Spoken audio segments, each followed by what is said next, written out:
OK. Donc, ce que je disais, c'est que je suis conscient qu'il y a probablement un assez grand écart entre certains d'entre vous. Euh, je vais essayer d'être un peu plus collégial ou un peu plus atelier que ce matin, parce que, bon, vous comprendrez que quand on commence à apprendre quelque chose, il faut un peu passer à travers la matière. J'espère cet après-midi être un peu plus en mesure disons, de pratiquer. Puis je sais que Denis insiste beaucoup sur l'aspect pratique de la CAIQ, puis de partager, puis tout ça. En même temps, je me dis, si vous êtes là, c'est parce que vous voulez entendre ce que j'ai à dire. Puis vous voulez avoir des exemples d'applications d'astronomie. Je ne sais pas c'est quoi vos attentes exactement. Ce matin, les attentes que j'imaginais, c'était que tout le monde partait un peu sur le même pied d'égalité, puis qu'on regardait comment ça fonctionnait pour une image de base en DSLR, puis qu'on faisait la calibration, puis on regardait les premières étapes de développement d'une image. Pour les, il faut comprendre que PixInsight avancé, ben ça peut être avancé, très avancé, très très avancé, puis ça précise, ça n'a pas d'allure. Fait que, ça dépend toujours un peu de vos attentes par rapport à ça. Je vous dirais que moi-même, je ne me considère pas comme un utilisateur très, très avancé de PixInsight parce que malheureusement, il y a beaucoup de fonctions de PixInsight qui demandent d'une certaine manière des images de très haute qualité. Quand on fait, par exemple, de la déconvolution sur des images, on peut essayer de faire de la déconvolution sur nos images, mais les résultats qu'on obtient sont toujours un petit peu chaotiques parce que ça demande a priori des images de très haute qualité avec un très haut ratio SNR, signal sur bruit. Donc, si vous voulez regarder un peu ce que ça donne de la déconvolution, je peux vous montrer des exemples, comme c'est quoi les étapes, qu'est-ce que ça donne, mais en même temps, il faudrait que j'aille chercher, il faudrait qu'on travaille sur des images de très haute qualité pour voir vraiment qu'est-ce que ça peut nous donner. Euh, on peut regarder aussi des exemples. Ce matin, on a arrêté un peu sur les masques, l'utilisation des masques. Je suis allé un peu vite sur la fin, pardon, je suis allé un peu vite sur la fin parce que je voulais arriver à une image qui était un peu montrable à la fin de l'atelier. Mais ce que je voulais voir aujourd'hui avec vous autres, c'était l'utilisation des masques, l'utilisation des masques, disons, un peu plus complexes, dans le sens qu'on utilise deux types de masques, puis on fait des additions, des soustractions de l'un avec l'autre pour être capable de travailler sur certaines parties de l'image, comme par exemple, on voudrait seulement rehausser une nébuleuse, ben, sans toucher au fond du ciel et aux étoiles, ben, il faut faire des combinaisons de masques pour extraire les étoiles, un masque d'étoiles d'un masque de luminance pour isoler les nébulosités. On pourrait regarder ça après-midi, comment ça fonctionne. Il y a aussi des techniques de réduction de bruit, des techniques un peu plus avancées. Ouais. Moi, je suis là juste pour une heure. Technique de réduction de bruit. Fait que ouais, c'est ça. Je vais peut-être montrer, pour le bénéfice de tous, peut-être une technique de réduction de bruit, mais qui est un petit peu particulière. Ce matin, j'ai parlé de perception des couleurs. Ben, la perception des couleurs, c'est un peu. On perçoit aussi le bruit dans une image un peu, pas de la même façon que, le, que la couleur, mais le bruit dans une image, c'est aussi une question de perception. Alors, l'œil va chercher, l'œil dans une image va chercher les défauts, puis quand on y fournit des défauts agréables à regarder, tout d'un coup, l'œil perçoit qu'il n'y a plus de bruit dans l'image. Donc, même s'il y a du bruit, c'est agréable. Ah, l'image est belle, elle est douce. Tout d'un coup, elle apparaît super clean. Alors qu'en réalité, souvent, on injecte du bruit dans l'image pour. Donc, j'ai une technique qui est un petit peu particulière que je n'ai pas inventée moi-même, mais que j'ai pris que j'ai à un moment donné tombé sur le forum de PixInsight, où est-ce que la personne faisait une réduction agressive de bruit, puis après ça, il y a quelques petites techniques qui faisaient waouh, super. Parce que souvent, quand on réduit le bruit beaucoup, ça donne un aspect patchy un peu qui est un peu drôle dans les images, puis ça fait pas très naturel. Mais en faisant quelques petites étapes par après, on peut rapidement aller plus loin. Ce que je vous propose de faire peut-être, c'est d'utiliser une image que Paul a acquis au Nouveau-Mexique, c'est ça? Au Nouveau-Mexique. Une image qu'il m'a gracieusement fournie pour, au début parce qu'il y avait un petit problème avec. Non, pas un petit problème.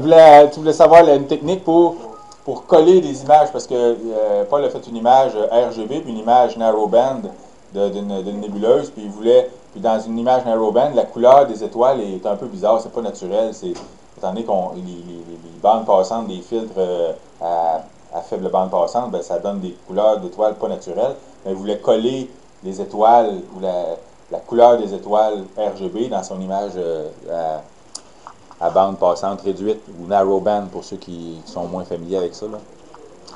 Donc, je vous propose peut-être de travailler avec cet exemple-là, puis j'essaierai rapidement à Yves de montrer un truc. Ouais, c'est ça, c'est ça. Donc, je vais ouvrir les... C'est vraiment une technique.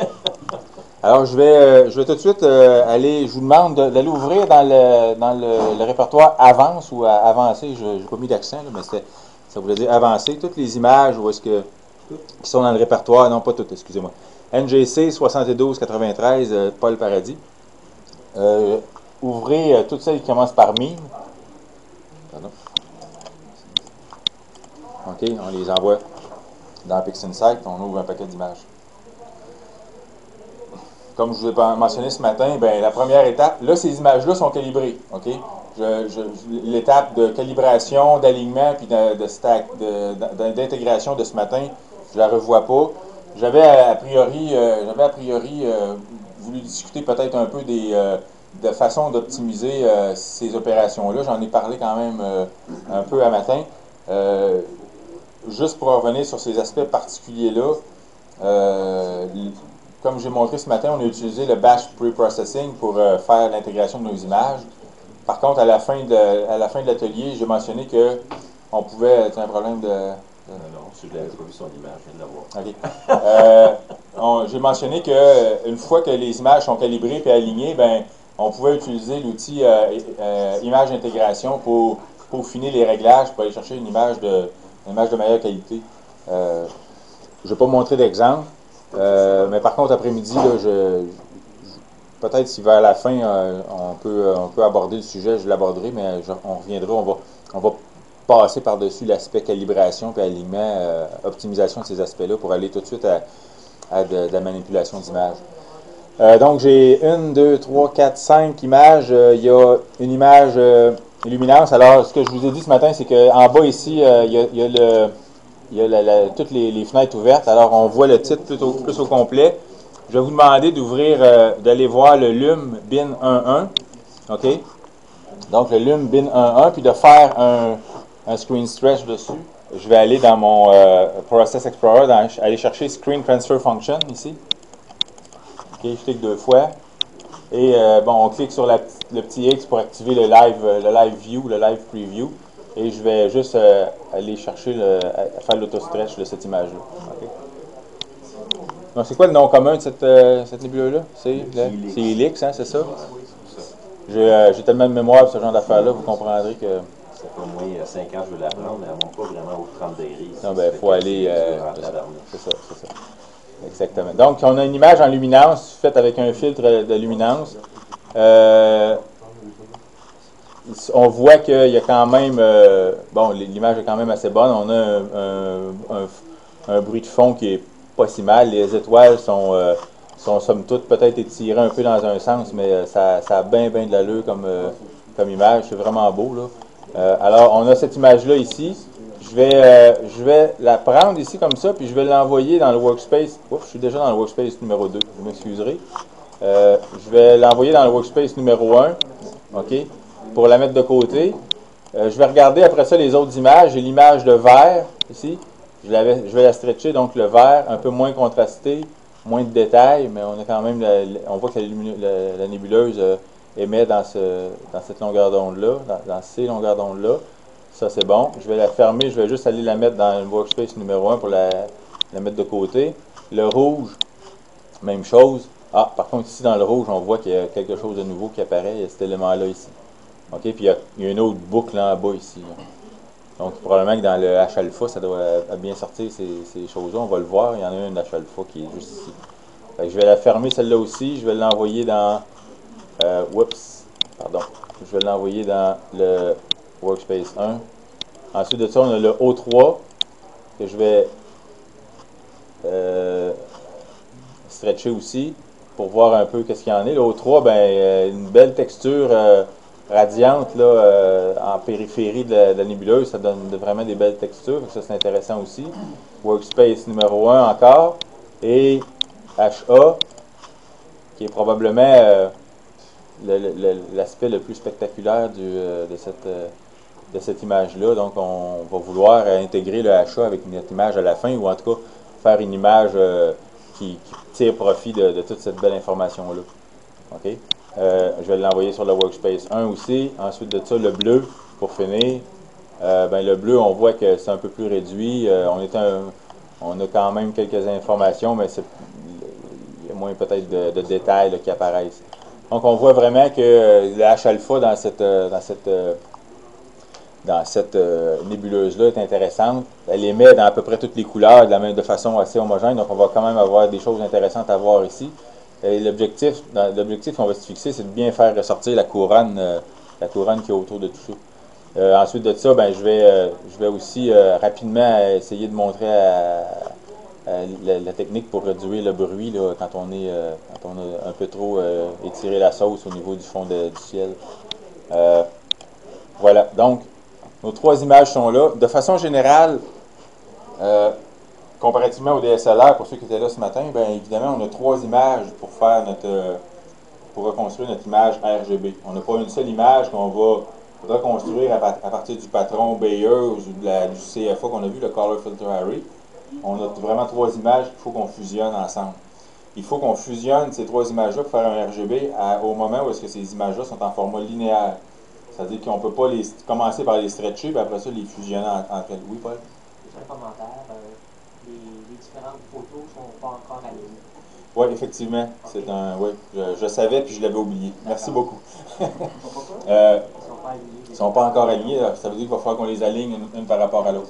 Donc, effectivement, la première étape, Paul, merci beaucoup, tu me sauves les fesses, c'est qu'il va falloir aligner toutes nos images entre elles pour pouvoir les fusionner après pour faire un RGB, parce que là, il y a un décalage entre chacune de ces images-là. Puis c'est vrai, quand je me suis pratiqué avec, c'est la première des choses que j'ai constatées. Donc, comment on va faire? On va faire ça arrive souvent, comparativement à des images qu'on va acquérir en DSLR, où est-ce que c'est, entre guillemets, one shot, comme diraient mes jeunes, one shot, c'est que c'est la même image qui fait le RGB. Donc, il n'y a pas de problème, ou à peu près pas de problème d'alignement des 3 couleurs. Il peut y en avoir un peu d'un fois, mais c'est plutôt minime. Là, les images RGB, H-alpha puis O3, luminance, ne sont pas pris en même temps. Il peut y avoir des mouvements du télescope qui fait qu'ils sont mal alignés, puis il faut vraiment que ça soit bien aligné. Donc, on va utiliser tout de suite, dans le process ici, on va utiliser, pour aligner nos images, ça va être Image Registration, donc Star Alignment ici. Okay. On ouvre ça. Je vais minimiser cette image-là. Je vais l'envoyer dans Workspace 1. OK. Cette boîte de dialogue-là est plutôt épeurante à première vue, mais en réalité, il y a à peu près 2 paramètres à modifier là-dedans.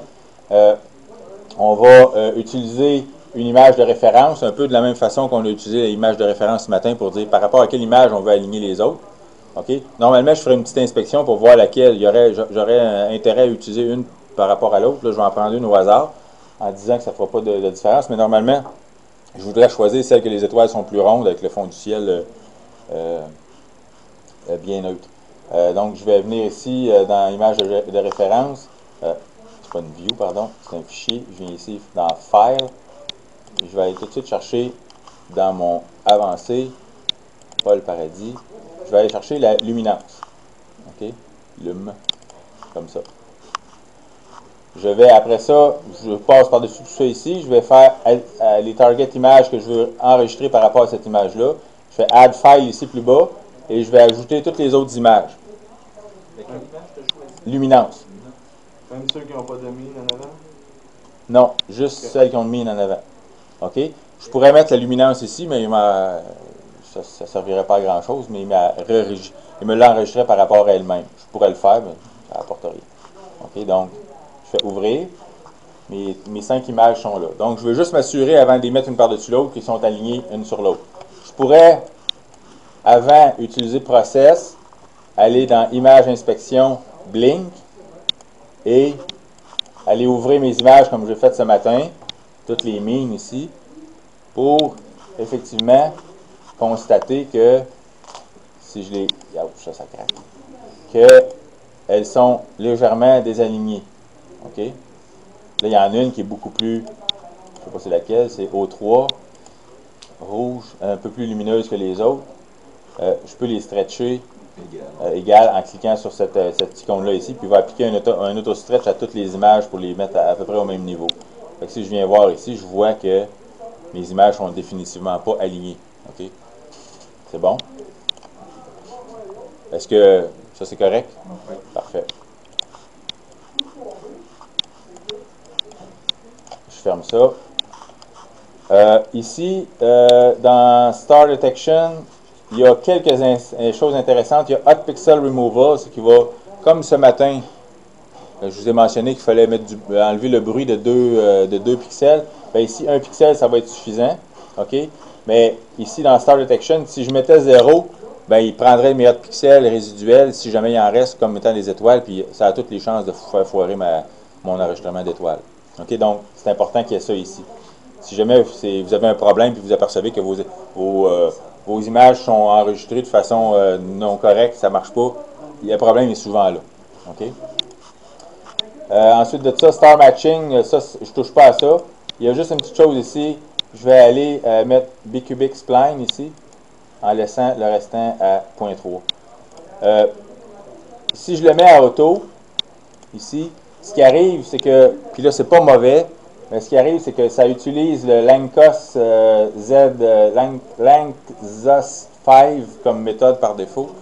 Puis ça a la légère ou la fâcheuse manie de, s'il vous reste des hot pixels, de faire un halo noir autour. Parce qu'il faut comprendre que toute l'image est refaite quand il y a un alignement. Toute l'image est refaite. Et ça génère des halos noirs autour des hot pixels parce que le pixel, c'est une valeur très très élevée par rapport au fond. Puis ça fait comme une espèce de beigne avant. La fonction qui reconstruit l'image fait comme une espèce de beigne négative. Ça fait un halo.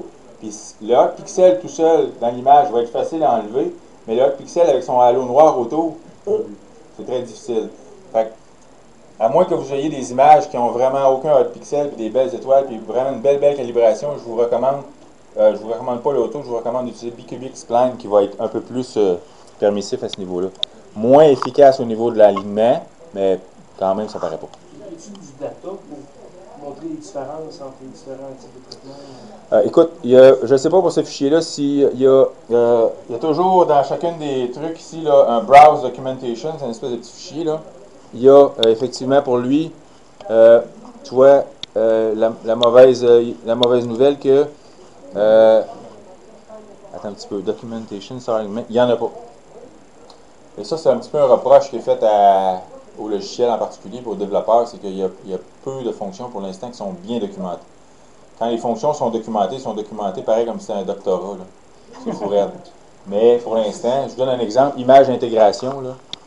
Image intégration ici qu'on va utiliser. Image intégration. Ça, c'est documenté. Là. Écoutez, juste cette explication-là, excusez-moi, process, juste l'explication des images d'intégration ici, là, dans ça, là, il y a la théorie là, pour comprendre comment ça fonctionne si ça vous intéresse. Okay? Et il y a des bons exemples de, par exemple, vous voyez ici, une image originale, puis ça montre vraiment c'est quoi l'efficacité d'avoir plus d'images quand on intègre.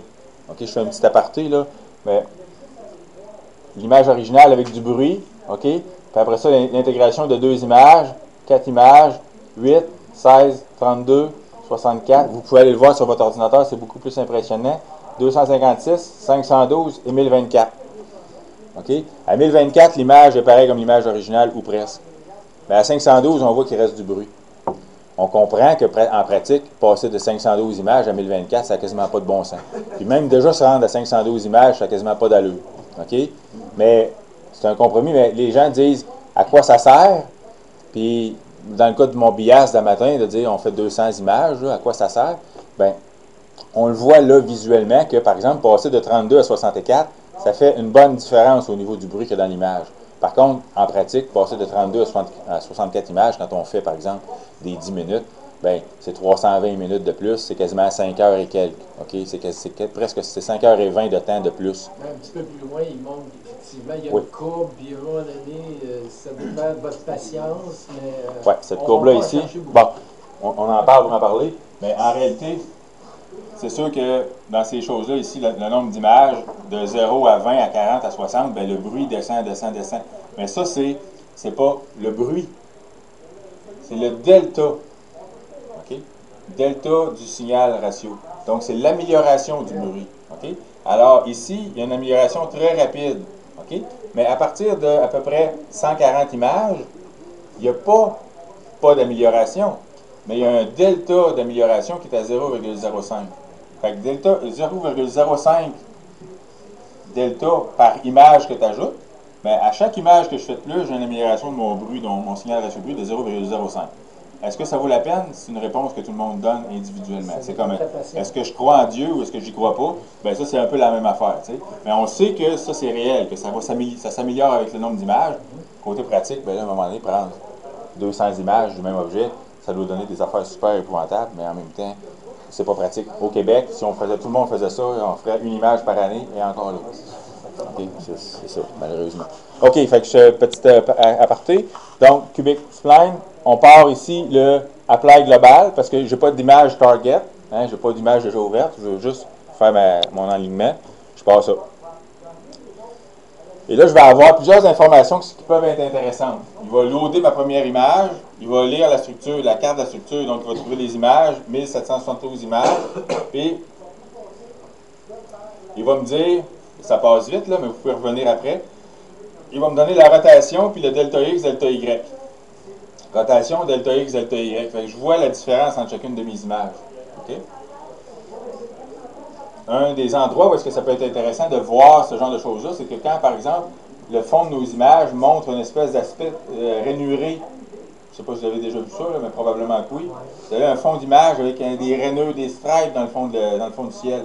Ça, c'est parce que votre télescope il a bougé durant le temps que vous avez posé. Vos étoiles sont probablement alignées dans la même direction que ces stripes-là. Si vous prenez des photos de 10 minutes, par exemple, l'étoile va être alignée dans la même direction que les stripes. Okay? Ça, c'est parce que votre télescope se déplace, il traque mal, le guidage, il y a de la flexure, c'est des termes, il y a de la flexure, puis ça se déplace tout le temps comme ça. Une des façons de combattre ça, ben, c'est de faire du dithering, comme je l'ai dit à matin, mais on le voit là, ça veut dire que si on se déplace tout le temps dans le même sens, ben, ça va créer dans le fond du ciel des espèces de stripes. Donc, quand on vient voir ici la console, qu'on voit, par exemple, qu'il y a une faible rotation de mon image, ben 0,05 degrés, ben ça, c'est pas pire. Mais si j'ai 0,1 degré, 0,2 degré, 0,3 degré, 0,4 degrés, c'est parce que j'ai une rotation de champ. Ça veut dire que je suis mal aligné sur l'étoile polaire. J'ai la rotation de champ, je risque d'avoir des trucs bizarres. OK? Donc, c'est des informations qui peuvent être intéressantes à savoir. Je vais retourner avec Process dans Image Inspection. OK? Blink. Puis, je vais flusher mes images que j'ai ici. Je vais aller remettre toutes les images qui finissent par un petit R, qui sont mes images enregistrées, plus ma luminance. Fait que je viens ici, je vais juste trier ça par modifier, puis je vais avoir toutes les images R, comme ça ici. Plus ma... Hop. Il me manque-tu mon verre? Ah, puis il est en haut. Donc, le dernier... Il y en a 5. C'est la luminance. Luminance qui est là. Ouais, c'est ça. Luminance est là, c'est bon. J'ouvre ça. Je vais faire la même chose que tout à l'heure. Je vais juste cliquer sur cette petite icône-là pour égaliser toute l'intensité de chacune de mes images. Et là, je vois que tout le monde est à la même place. OK? Puis on voit bien que il y a des couches. Hein? Avec cette image-là, on voit très bien que c'est une explosion, là. Il y a des éléments qui génèrent des couleurs différentes qui sont rendus plus loin du cœur de l'explosion. L'hydrogène, ben en fait, ce truc-là ici, c'est peut-être pas nécessairement des trucs qui sont partis d'étoiles, mais plus des gaz qui sont dans l'enveloppe autour d'étoiles qui est explosée et qui sont en train de se faire impacter par l'impact de force. Là. Souvent, c'est plus ça que des gaz qui sont en train de s'échapper. Mais en tout cas, ça donne une bonne idée que voici là, chacune des couleurs, puis chacun des éléments, puis l'hydrogène ici là, est pas mal plus loin dans l'enveloppe. OK. C'est une onde de choc, effectivement. Vous voyez aussi que en bordure, il y a des bandes noires. Ben, c'est les bandes noires qui n'étaient pas présentes dans chacune des images par rapport à celle de luminance. Le frame total, ici, c'est le frame par rapport à l'image de référence que j'ai prise. OK. Je vais fermer ça. je suis rendu à faire le LRGB, pardon, le RGB. Pour faire ça, ce que je vais faire, c'est que je vais mettre mes 3 couches RGB, une par-dessus l'autre, pour faire une image. Je vais dans attendez un petit peu. Color Space. J'ai LRGB combinaison ici. OK? Et là, je choisis je vais enlever la luminance parce qu'on va la traiter séparément. RGB. Je les ajoute ici. Et mon R, ça va être. Pardon, ils ne sont pas ouvertes encore. Je m'excuse. Je vais aller. Je saute des étapes. Je vais aller plus vite un peu. Je vais tout fermer ces fenêtres-là ici. Parce que c'est mes images qui sont pas enregistrées sauf la luminance. Je vais aller réouvrir toutes mes images qui sont alignées. OK? Donc, mon R, ici, R, et ma luminance qui est ici. Donc, 1, 2, 3, 4, 5. J'en ai une. Ouais, la bleue. Voilà. Je les ouvre. Est-ce que tout le monde a fait ce petit bout-là? Ceux qui ne l'ont pas fait, c'est juste parce qu'ils veulent juste écouter et avoir les oreilles grandes ouvertes. C'est bon? OK. Oui, on va le faire vite. Ensuite de ça, je viens ici dans Process. Je fais mon Color Space, LRGB combinaison. Et là, je vais aller dire, OK, je vais avoir mon R ici. C'est le rouge. Je vais avoir mon G qui est le vert. Et je vais avoir mon bleu qui est le bleu ici, comme ça. Le restant, je ne touche pas à ça. Comme je n'ai pas d'image cible, je vais aller dans Apply Global pour qu'il crée une nouvelle image. OK. Et voilà ma nouvelle image RGB. De la même façon que j'ai fait ce matin pour aller voir à quoi ça ressemblait pour l'inspecter, je vais dans Screen Transfer Function. Je vais juste cacher ça ici. Comme ça. Voilà. Et je vais faire juste un petit auto en enlevant la chaîne. Un petit auto stretch. OK. Donc voilà l'image qu'on a en faisant juste une auto-stretch comme ça. Je vais tout de suite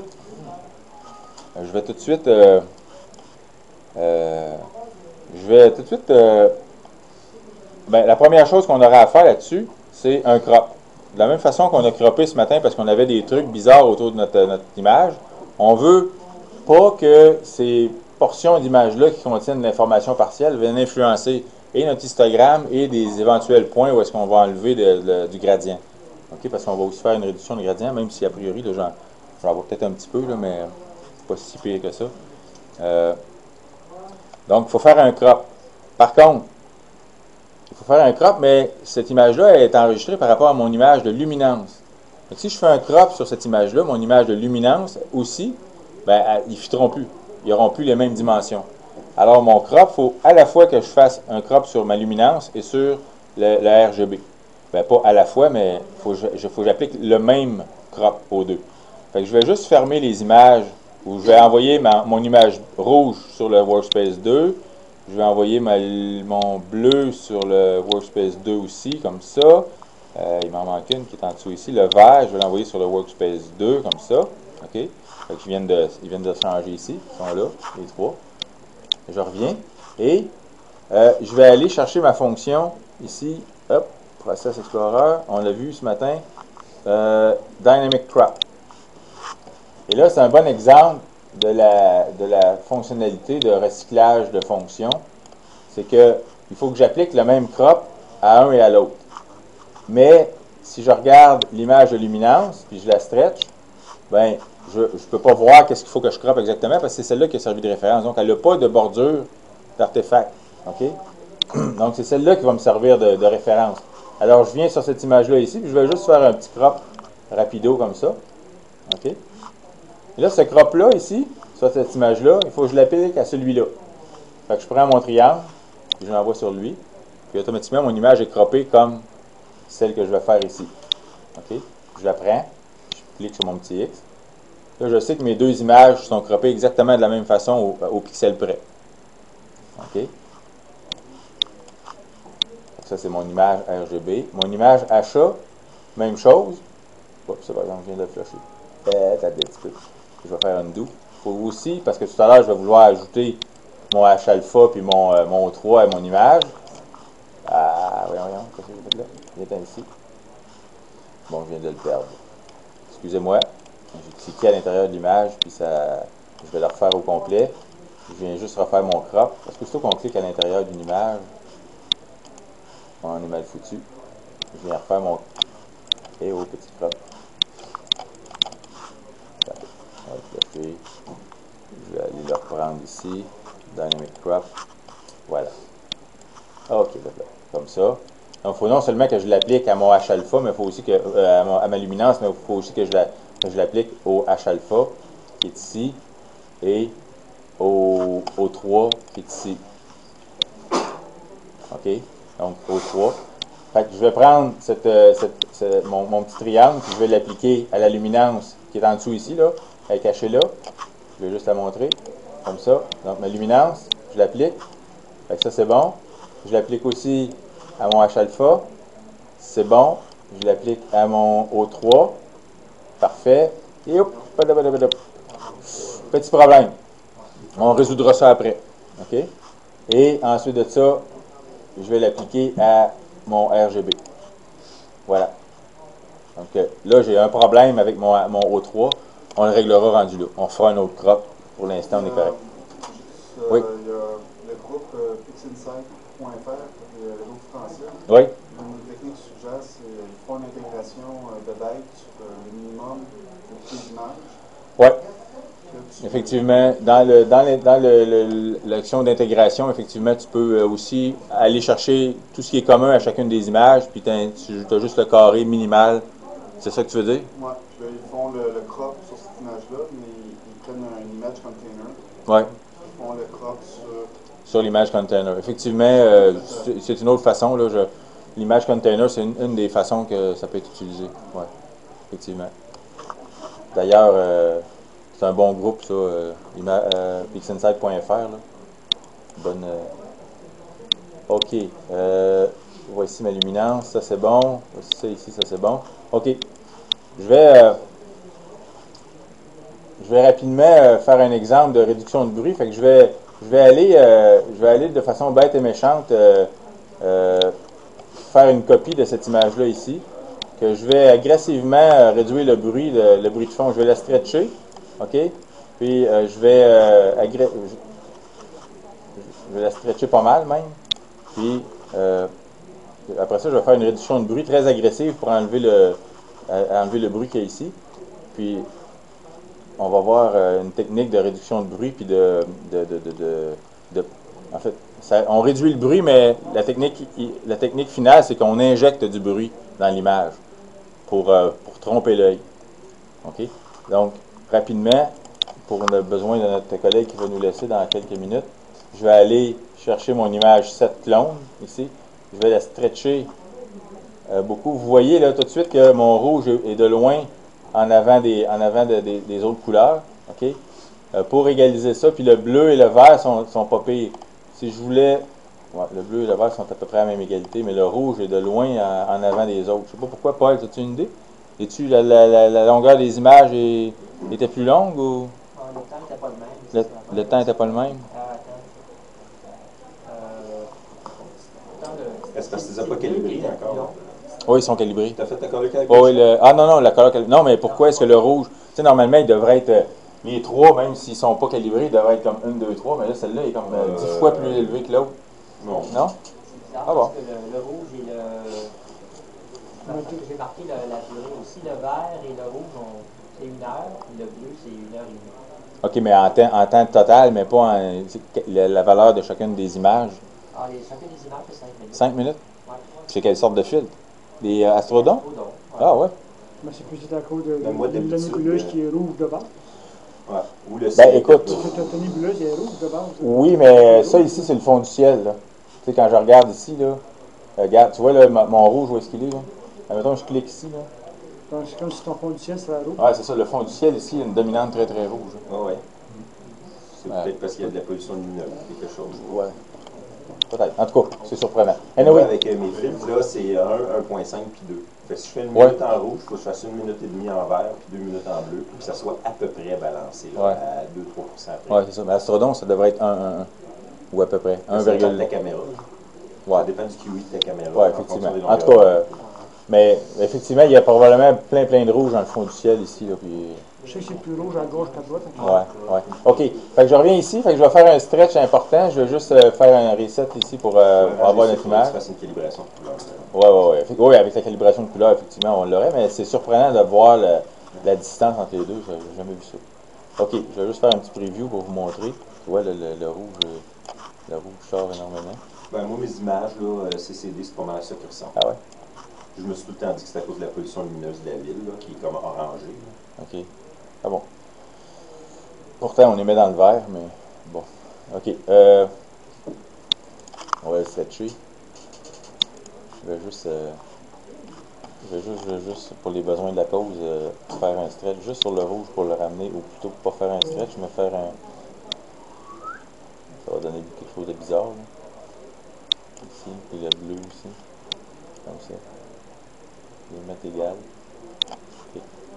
Là, je veux juste pour avoir une image balancée, une image de fond balancée. Et, bon, écoutez, l'objectif, c'est de montrer la technique de réduction de bruit, fait que ça va faire la job, là. Non, ça ne fera pas la job pendant tout. C'est quoi ça, cette affaire-là? La calibration de couleur, ça va. Ouais, c'est ça. Je vais calibrer mon... non, c'est ça. OK. Je vais juste me faire un petit stretch ici. Je reviens, je vais me chercher un bout de fond du ciel en quelque part là, qui est pas trop pire. Là. Ici, comme ça. Je vais juste normaliser le fond du ciel. Ce qu'on a vu ce matin essentiellement, en faisant avec le preview numéro 1 sur mon image clone, ici, puis en regardant à peu près c'est quoi mes valeurs, ici comme ça. Et j'ai 0.01, 0.001, 0.01. Fait que si je vais à 0.012 pour upper limit ici. 0.012, on devrait être bon. OK. Voilà. Donc voici mon image avec la calibrée. Et maintenant, si je regarde mon histogramme ici, avec les 3 couleurs, il devrait être pas mal fité. Okay. Petite affaire ici, là, mais essentiellement, c'est parce que c'est la caisse, c'est ça. C'est la propriété de l'objet comme tel. Donc, le fond du ciel est ici, puis le restant est là. OK. Je vais faire un stretch là-dessus, un bon stretch. Je vais venir ici pour pas clipper, juste couper mes noirs, mais sans les clipper trop. Et je vais stretcher le restant ici comme ça pour aller vraiment... Je vais zoomer ici, puis je vais vraiment aller chercher ça comme ça. Voilà. Je vais vite, mais c'est pour l'objectif du... à quoi ça ressemble, cette affaire-là. OK, c'est bon. Fait qu'on là, on a notre bruit de fond de ciel qui est ici. Normalement, la technique voudrait qu'on fasse une réduction du bruit, par exemple, en utilisant A-True, comme on l'a fait ce matin. OK? Fait que c'est ce que je vais faire pour réduire mon bruit. OK? Puis évidemment, ça ne sera pas exactement la même affaire que ce qu'on a à faire. Je devrais quasiment prendre ton image, Yves, pour montrer ça. OK? OK. Pardon? Ouais. Je pense, Yves, que, sais-tu quoi, je vais te le montrer. T'es-tu là à soir? Oui. Je pense que je vais te le montrer à soir. Parce que je m'aperçois qu'il y a pas mal d'étapes préliminaires avant pour montrer ça, puis ça risque de... je ne veux pas en sauter.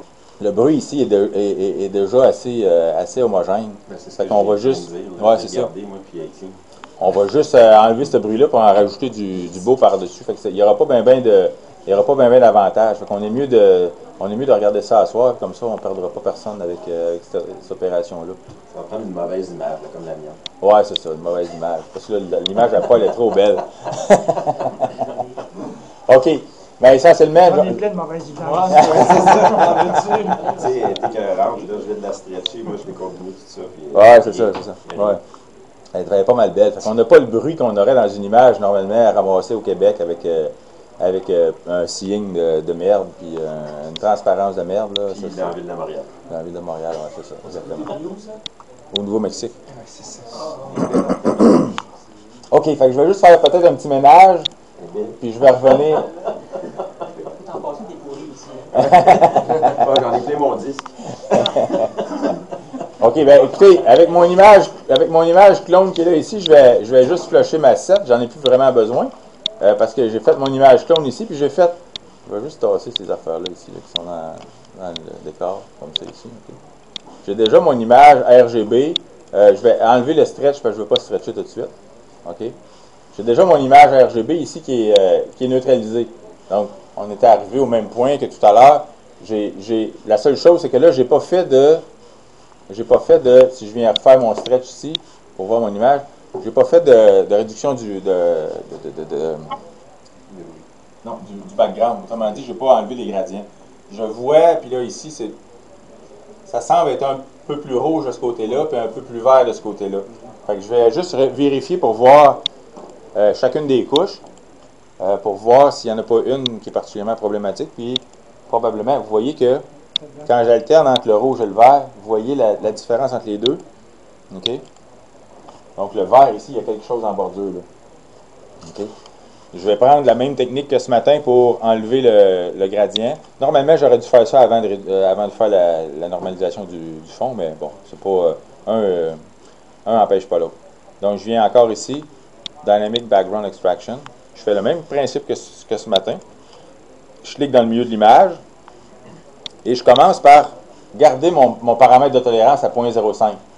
OK? Parce que c'est ça qui me donne une appréciation de l'hétérogénéité du fond du ciel d'une partie à l'autre de l'image. Si je commence tout de suite en disant, je vais mettre ça à 3.5, je suis déjà assez agressif. Mais 3.5, comme on a vu ce matin, c'est déjà pour enlever des gradients qui sont un peu bâtards. OK? Mais la majorité du temps, on finit par avoir quelque chose autour de 1.5, 2. Mais on commence par 0.5, juste pour voir ce que ça donne. Fait que je vais dans Sample Generation, je fais Generate, puis vous voyez déjà qu'il m'a mis quelques points à gauche puis à droite en bordure de l'écran. Ces points-là sont localisés dans la partie centrale de l'image. Okay, ben à part celui-là ici, il n'y a rien de ce côté-là, puis il n'y a rien de ce côté-là. C'est parce que les extrêmes de notre gradient sont de ce côté-là. Si j'augmente un petit peu ma tolérance par rapport à la médiane de l'image, ici, puis je refais encore générer, comme ce matin, des points, vous voyez que tout de suite, à 1 de tolérance, mon image est couverte à grandeur. Fait que je pourrais essayer d'avoir, par exemple, 0.9, mais à 1, ça marche, on est correct. On n'ira pas trop loin dans ça.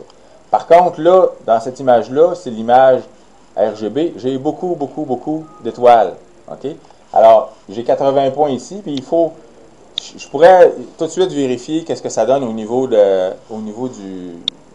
l'image si je la faisais rouler comme ça. Fait que je vais demander ici dans le Target Image Correction de faire une soustraction. OK? Et je vais faire fonctionner mon modèle de background pour voir ce que ça va donner. C'est la version un peu lazy d'opération. On essaie de voir si sans rien faire de plus, ça va donner quelque chose d'intéressant. Fait que je vais juste minimiser un peu la fenêtre ici. Je vais faire un auto-stretch pour voir à quoi ça ressemble. OK? Et c'est mon image DBE. OK? Ben moi, effectivement, de ce côté-ci, du côté gauche, c'est pas si mal, mais du côté droit, j'ai encore du vert. OK? Fait qu'il y a peut-être des choses qu'il n'a pas ramassées parce qu'il trouvait que c'était un peu trop... ça sortait un peu trop de l'image, de la médiane de l'image. Fait que je vais aller ici, je vais augmenter peut-être à 2 rapidement. OK? Je vais fermer cette image-là parce que je ne veux pas la garder. Je ne veux pas non plus garder mon modèle. Mais si je veux le voir, le modèle de background, je peux le stretcher. Oups, j'ai perdu mon screen transfer function. Je peux le stretcher. Vous voyez que quand on voit ça, là, honnêtement, là, des trucs comme ça avec des bandes de même, c'est pas graduel. C'est parce que notre gradient, il n'est pas si gros que ça. OK? Vous comprenez ce que je veux dire? Par des bandes comme ça, il y a une bande ici, il y a une bande là. C'est pas quelque chose de smooth. Il n'y a pas grande différence. Mais en stretchant, on la voit la différence. Fait qu'on veut quand même enlever ça. OK? Fait que je vais fermer ça ici. Je vais aussi j'ai inspecté une fois mon modèle de background, c'est correct. Fait que je vais lui demander Discard Background Model. Je veux pas que tu m'en fasses un toutes les fois et que tu me le montres. Là. Je l'ai vu, c'est correct. OK? Fait que je fais ça. J'ai passé ça ici et je refais encore la même chose pour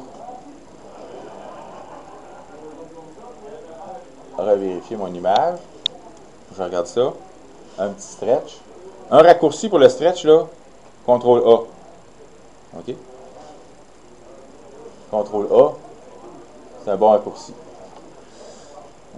C'est déjà pas mal mieux. Peut-être encore une petite affaire. Et, ben, vous le voyez peut-être pas, mais il y a probablement un point dans ce coin-ci qui est dans une des étoiles qui est là, parce que j'ai un spot un peu plus sombre. Mais, pour les besoins de la cause aujourd'hui, je vais quand même, je vais arrêter là, puis je vais considérer que mon image je suis satisfait avec l'image que j'ai là. OK? Mon modèle a bien fonctionné par rapport à l'augmentation du... Bon, il en reste quand même un petit peu de vert, mais ça ne paraîtra pas trop. OK? Fait que j'ai mon modèle de background ici. Qu'est-ce que je peux faire avec ce modèle de background-là? Bien, j'ai déjà 3 autres images. OK? Une de luminance, une de H-alpha, puis une de O3, qui ont les mêmes dimensions, qui représentent les mêmes objets. Alors, si j'avais des gradients sur ces images-là, puis que mon gradient a bien fonctionné pour celle-là ici, avec ces paramètres-là, bien, je pourrais, je pourrais recycler mon modèle de background qui est ici, pour le réutiliser pour mes autres images. Supposons qu'on avait eu quelque chose de bien compliqué, qu'on avait été obligé de placer des points à des endroits parce que c'est difficile de corriger, puis qu'on veut conserver sa disposition de ces points-là pour la luminance, bien, on peut sauver notre modèle de background, pas le modèle de background, pardon, les paramètres du modèle sur le bureau, en disposer pour cette image-là, et quand je viens ici chercher, par exemple, ma luminance, bien, réouvrir mon modèle de background avec cette image-là et m'apercevoir que de récupérer les mêmes points avec les mêmes paramètres. C'est un X qui touche à l'île 2. Ouais, ben, c'est ça, exactement. Fait qu'en luminance, c'est ici, puis là, il y en a un qui est puis ici, il y en a un là. C'est possible c'est possible qu'en luminance, qui ramasse beaucoup plus que chacune des couches, que là, ça soit pas suffisant. Fait, ça se peut que j'aie des modifications à faire sur ce modèle-là.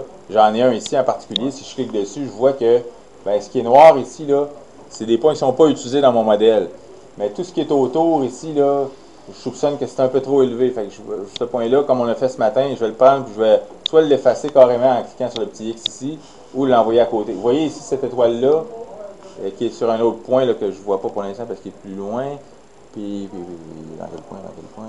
Le voyez-vous, vous autres? Il est ici, mon petit point vert. Il est là. OK? Donc, ce point-là, ici, il y a une étoile ici. Bien, comme j'ai expliqué ce matin, ce qui est en noir ici, dans le preview, c'est des pixels qui ne seront pas utilisés pour le modèle de background, mais tout ce qui est en périphérie, qui est un petit peu plus élevé, mais qui répond quand même à mon critère de 2 de tolérance, ça va être utilisé. Donc, ça va probablement générer ici, autour de cette étoile-là, quelque chose d'un peu trop corrigé. OK? Fait que je pourrais essayer de voir qu'est-ce que ça donne en envoyant ma petite icône sur mon modèle, puis voir après ça en faisant un stretch, qu'est-ce que ça donne. Bon. Un petit peu comme ce matin, je vous dirais que avec M51, je vous dirais que autour ici, là, je le vois bien sur mon écran, là, c'est trop corrigé. OK? Si je le fais avec la souris, dans ce secteur-là ici, moi je vois vraiment une patch noire. Puis ici, autour, je vois vraiment une patch noire. Fait qu'on est allé trop. Les points qu'ils ont ici sont allés trop corriger notre. On ne veut pas avoir ça. On veut avoir un fond du ciel qui est le plus plat possible. OK? Fait que ce modèle-là n'est pas bon pour la luminance. Il faut que je le corrige. Fait qu'il faudrait que je vienne changer mes points qui est ici, comme ça. OK? Pour les tasser un peu, pour les mettre à l'extérieur de la zone de nébulosité. Même chose avec celui-là ici, je peux le mettre à côté comme ça. OK? Donc, vous voyez que le principe du modèle de background, une fois qu'il est bien défini dans une image, bien, je peux le prendre et l'envoyer sur une autre. Une nuance ici. je ne prends pas ce modèle-là qui est ici avec cette image-là pour l'envoyer sur une autre. Je le mets sur le bureau, je désactive, je ferme la boîte pour fermer le modèle qui est appliqué à l'autre image. Je sélectionne ma nouvelle image et je réouvre mon processus. Et là, le processus va s'appliquer à cette image-là. Parce que sinon, si vous envoyez votre triangle ici sur une image qui est ici, par exemple celle-là, en utilisant les données de cette image-là, ben, il va calculer le background pour cette image-là, puis il va l'enlever à l'autre. OK? Il faut faire attention. Il faut vraiment l'envoyer sur le bureau, sélectionner la nouvelle image et... OK? Donc, la luminance, je vais juste modifier ces deux petites affaires-là, puis je vais envoyer, je vais refaire ça, puis après ça, je vais avoir mon RGB, puis ma luminance de corriger pour le gradient. Fait que si je regarde mon image ici comme ça, c'est pas payé, c'est bon. On a peut-être des petits trucs à gauche et à droite, mais qui sont pas trop significatifs, mais j'ai plus de, en tout cas ici à l'écran, là, c'est bon. J'ai pas de trou autour de ma nébuleuse. Ça, c'est vraiment, comme j'ai expliqué ce matin, c'est vraiment un des défauts les plus fréquents des modèles de background que je vois sur les photos appliquées dans Astro-Québec. Puis normalement, quand je le vois, ben soit je le mentionne Astro-Québec ou Facebook, là. Je le mentionne poliment à la personne, j'ai dit, ben, ton modèle de gradient probablement qui n'est pas très bon parce que tu as des zones d'ombre. Des fois, les gens ne les voient pas. Fait que, au fur et à mesure qu'on acquiert de l'expérience, on voit les défauts parce qu'on sait comment que le logiciel fonctionne, on sait que la personne l'utilise, puis on se dit, ben, ouais, ici, il y a un défaut dans son image, puis c'est probablement causé par une mauvaise utilisation du background, puis après ça, ben, on s'aperçoit que les gens, une fois qu'ils ont été réalignés, puis en disant, ben, fais attention pour pas avoir de points qui sont dans ton, ou que tu as une étoile qui est inclus dans ton modèle, ben là, après ça, les gens sont fous, ça va super bien, puis tout d'un coup, ben, des fois, c'est surprenant, là. Il y a des images que, tu sais, il y a des grosses lacunes à ce niveau-là. Il faut juste faire attention, c'est super facile à corriger. Il faut juste inspecter notre résultat, détecter les endroits où est-ce qu'il y a des creux, où est-ce qu'il y a des zones plus foncées, puis voilà. OK, fait que je vais garder mon modèle ici, ma luminance, je vais l'envoyer sur, qu'est-ce que j'ai sur mon chose 2, j'ai mes images originales de RGB. Fait que je vais prendre ma nouvelle image de luminance, l'envoyer sur mon Workspace 3. Je vais fermer mon modèle de background. Je vais fermer, j'ai plus besoin de cette image-là, luminance comme telle, je vais la fermer. Mon image clone DBA, c'est ma nouvelle image que je vais utiliser pour mon RGB. Fait que je vais l'envoyer sur le Workspace 3. Faire le ménage un peu. Celle-là, c'est mon image originale RGB avec le gradient à vert qu'on voit encore ici, qu'on a probablement très bien corrigé. Celle-là aussi, je vais l'éliminer. Donc, vous voyez qu'au fur et à mesure que je crée des nouvelles images, puis que je suis à peu près certain que je n'aurai pas besoin de revenir aux anciennes, ben je les enlève. Un peu comme j'ai dit ce matin, là, à un moment donné, on fait le ménage. OK. Ce qui me reste, c'est le HA. Puis là, en fonction du filtre, puis je ne sais pas, Paul, c'est quoi ton filtre HA, c'est un 5 nanomètres, c'est un 5 nanomètres avec un ciel sans trop de pollution lumineuse. Je te dirais que c'est assez rare qu'on ait des gradients dans ce genre d'image-là, à moins d'être proche de la pleine lune qui reflète un peu le H-alpha. Moi, la correction de gradient là, dans ces images-là, ça risque juste d'enlever peut-être de l'information qui est vraie. Fait que je n'y touche pas. O3, je l'inspecte. Ça aussi, je pense que ça n'a pas besoin d'être corrigé. Fait que là, j'ai juste mon process Dynamic Background Extraction. OK. Fait que lui, je vais le flusher. Fait que là, j'ai ramassé mes 5 images. Le R, le G, le B, la luminance. Ça fait 4. Mes 6 images. Le H-alpha, puis le O3. L'objectif de ça, c'est de faire une image. On a fait notre image RGB avec nos R, G et B. On a enlevé le gradient, OK, sur l'image de façon assez satisfaisante. On pourrait encore travailler plus, mais c'est pas pire. Ensuite de ça, on a fait l'enlèvement du gradient sur l'image de luminance. Puis le H-alpha et le O3, on a jugé qu'il n'y avait pas de gradient. Fait que les prochaines opérations, dans le cas du LRGB, c'est de faire le traitement sur le RGB. Par traitement, je parle de réduction de bruit si on veut faire de la réduction de bruit. Je parle de calibration des couleurs si on veut appliquer un modèle de balance de blanc comme j'en ai parlé ce matin. Ensuite de ça, faire le traitement sur la luminance. Et une fois que les deux images ont été stretchées, ben là, on peut appliquer de la luminance par-dessus notre RGB pour venir rehausser les images en fonction de l'image de luminance. Donc, cet effet-là va avoir deux éléments principaux. C'est que souvent, l'image de luminance, ben, on en profite. L'image de luminance, on va faire souvent beaucoup plus d'images que le RGB. Donc, on va, de façon générale, peut-être avoir une dizaine d'images pour chacun des canaux. Donc, 10 images de R, 10 images de B, 10 images de G ou de V. Mais avec la luminance, on va aller beaucoup plus loin. On va aller chercher 20, 30, 40, 50 images de luminance avec des temps d'exposition un peu plus élevés, en fonction du sujet, évidemment. Okay? Parce que l'objectif là-dedans, c'est que le RGB, l'œil est beaucoup plus habitué à trouver des défauts dans du noir et blanc que dans de la couleur. Le bruit chromatique, plus difficile à percevoir pour l'œil que le bruit en luminance. Okay? Fait qu'on va avoir on va chercher à avoir pas beaucoup d'informations dans la luminance, dans le RGB, mais beaucoup dans la luminance. Fait qu'on va venir coller après ça notre image de luminance qui va être peu bruitée sur une image RGB. Et là, le bruit va s'estomper parce qu'on va utiliser la luminance, le haut signal, le haut ratio signal-bruit de l'image de luminance pour venir masquer les défauts de l'image RGB. Okay? Essentiellement, c'est ce qu'on va faire dans la prochaine étape. Donc, je vais aller vers mon... je vais envoyer mes deux images de O3, je vais les agrandir ici. Je vais l'envoyer vers le Workspace 2 où est-ce que mes images de base sont situées. Comme ça ici. To Workspace 2. Fait que je me ramasse avec un Workspace 2 qui contient mes images de base et un Workspace 3 qui contient, normalement, mon RGB, ici, que je vais renommer. OK, fait que je viens cliquer ici, puis je vais lui dire, attendez un petit peu, comme ça, pardon, il faut que je clique dans l'image, et je fais Identifier ici, puis je vais l'appeler RGB. RGB. Parce que là, image 7, clone DBE, c'est là, on ne pourra rien. Fait que je fais RGB. OK, fait que vous voyez que le titre ici en haut a changé.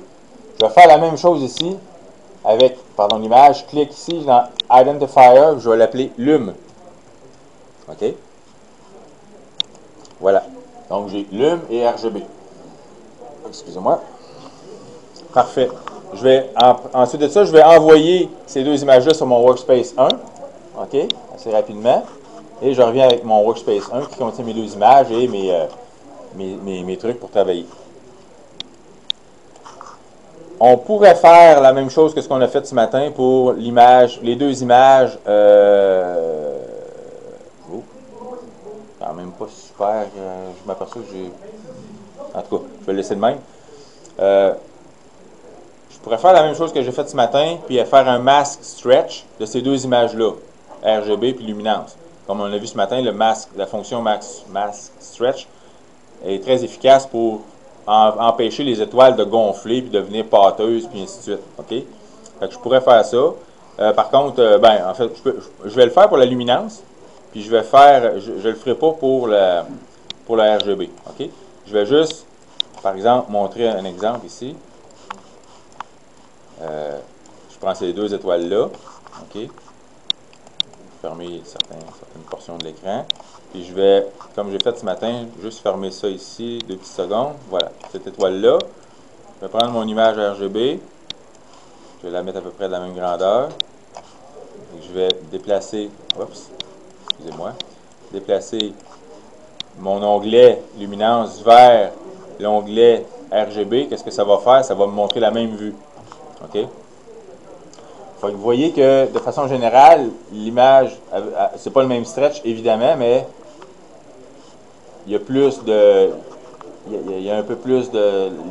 L'étoile est plus grosse un peu dans la luminance, c'est normal, parce qu'elle laisse passer beaucoup plus de bandes passantes que dans l'image RGB. Fait que je vais essayer de contrôler la taille de mes images dans mon image de luminance en faisant un mask stretch. Et je vais juste prendre mon image, je vais annuler mon Screen Transfer Function, puis je vais aller dans mon process que j'ai fait ce matin dans Intensity Transformation, Mask Stretch. Et je vais appliquer de façon bête et méchante les mêmes paramètres que ce matin, sauf peut-être pour, comme ça, je vais le laisser comme ça. OK? J'ai pas de référence de background, par exemple, j'ai oublié, alors je vais revenir juste ici 2 petites secondes. Je vais me faire une référence de background dans ce coin ici. Voilà, comme ça. Mini, OK? Pas besoin d'avoir quelque chose de bien grand. OK? Puis je vais lui dire ici, je veux que dans mon Lume Preview, ça soit ça qui serve de target, que la surface de ce preview-là soit égale à 0.12. Fait que j'annule mon Screen Transfer Function et je fais rouler ma fonction Mask Stretch. Fait que comme j'ai expliqué ce matin, ça va pas mal plus vite, les images sont plus petites, hein? Les images CCD sont souvent plus petites que les images de DSLR. C'est un des avantages, ça va beaucoup plus vite. Alors, voici, je vais juste reprendre cette vue-là, puis je vais la renvoyer ici juste pour montrer la même image. Okay? Vous voyez que l'étoile est restée, la taille de l'étoile est restée pas mal sous contrôle. OK? Martin? Oui? Ce qui m'agace quand on fait ça, c'est le centre de l'étoile qui semble saturé. Tu sais, il y a un rond. Il y a effectivement. Il y a effectivement, je dirais que oui, c'est un défaut du truc, c'est qu'on perd un peu l'aspect gaussien, c'est qu'on va avoir quelque chose qui va monter, puis ça va être moins graduel. Ouais, c'est comme un chapeau, hein, avec un top. Par contre, il n'est pas saturé. Si je dis ça, je vais aller voir. Je vais juste, comme ce matin, aller dans mon Readout Size, aller à Single Pixel, puis je vais aller me placer juste ici, comme ça. Et j'ai 0.94. On peut considérer qu'on est proche de la saturation. Ouais. OK. Mais effectivement, disons qu'on a moins l'aspect gaussien. Par contre, l'étoile va être moins pâteuse. À la fin, au traitement, il y a une façon de restaurer l'aspect gaussien des étoiles, mais on a surtout contrôlé l'aspect globuleux des grosses étoiles. C'est surtout ça qu'on veut faire. OK. C'est bon. Fait que ça, c'est notre image luminance. OK. Ensuite de ça, on va faire le même. On peut, à la vitesse que ça va, je pense qu'on peut se permettre de le faire. On va prendre on va faire un mask stretch aussi sur l'image RGB. Je veux transférer mon preview. Je vais juste enlever ça. Mon preview qui est ici, je veux avoir le même preview sur l'autre image parce que je veux que ça me serve de référence pour mon background ici. Fait que je fais preview, je l'envoie sur l'autre à côté. Okay, fait qu'il vient de me créer un preview. Pareil comme l'autre, les images sont identiques. Donc, je viens de faire un preview qui était sur une image, je le drague sur l'autre et automatiquement, il me crée un preview identique pour cette image-là. Je veux m'en servir comme référence pour mon target de background ici, à 0.125. Je reviens ici, je veux juste m'assurer que j'ai mon RGB Preview 1, qui est pareil. Puis, dans RGB, je vais juste annuler le stretch. Ça va de même. Un petit peu plus long.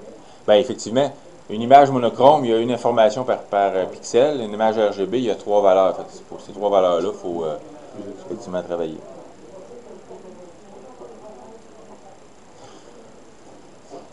Ensuite de ça, il y a une série d'opérations qu'on peut faire. Je profite pendant que ça se promène, ça se déroule. On va, après ça, essayer de rehausser aussi les contrastes. Avant de faire la fusion du RGB sur la luminance, on va essayer de profiter de certaines opérations sur la luminance pour rehausser les contrastes. Parce qu'une fois que les deux sont collés, c'est un peu plus difficile de travailler uniquement sur la luminance. Pendant que j'ai 2 images, avant de les combiner, si j'ai des opérations à faire ou si j'ai des fonctions à utiliser pour rehausser les contrastes à l'intérieur de ma nébulosité sur la luminance, il faut que je le fasse avant parce qu'après, c'est plus compliqué. Fait on va utiliser certaines fonctions que j'ai parlé ce matin, comme A-True Wavelet Transform, qui permet de rehausser, de faire un high pass sur certaines, sur des structures en choisissant la taille des structures.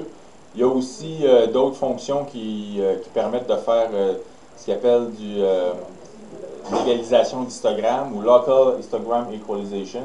Ça va rehausser aussi beaucoup les contrastes assez bien. OK. Fait qu'on a nos deux images. On a une ici RGB. J'ai pas fait, je m'aperçois que j'ai pas fait de calibration des couleurs sur cette image-là avant qu'elle soit stretchée. OK? Je vais le faire. Mais plutôt que de faire un undo, OK, je vais vous montrer une petite particularité. J'ai mon masque stretch ici, OK, que j'ai fait. Mais je pourrais dire, bon, ben, OK, je veux faire un undo là-dessus. Je vais faire ma calibration de couleur. Puis après ça, je veux refaire cette fonction-là. Normalement, je pourrais dire, ben, je vais la sauver ici, OK, puis fermer cette boîte-là, faire mon undo, faire ma calibration de couleur sur les étoiles. On va choisir les étoiles parce qu'il n'y a pas de galaxie. S'il y avait une mini-galaxie en quelque part dans ce coin-ci, là, on la prend comme on l'a fait ce matin, puis ça peut marcher. OK? Mais là, j'ai rien. Rien du tout. Fait que, ce que je vais faire, c'est que je vais utiliser toutes les étoiles de l'image comme référence de blanc. Yves prendrait Excalibrator pour calibrer sur des étoiles de type G2V. C'est bon aussi, ça marche aussi. On utilise un concept. Moi, je vais dire, ben, toutes mes étoiles sont équivalentes à du blanc. L'objectif là-dedans, c'est de séparer les populations d'étoiles, avoir exactement la couleur réelle, vraie. C'est un peu utopique de dire qu'on a la vraie couleur d'étoile. C'est difficile. Ça passe à travers l'atmosphère. On veut séparer les populations d'étoiles. S'il y en a des bleus, s'il y en a des jaunes, des choses de même, on veut que ces différences ressortent. Surtout. Okay? J'ai mon process ici. J'ai d'autres process qui étaient là, qui étaient quoi déjà? Qui étaient background extraction, je vais l'enlever, j'en ai plus besoin. Okay? Voilà. Donc, je vais faire un undo là-dessus.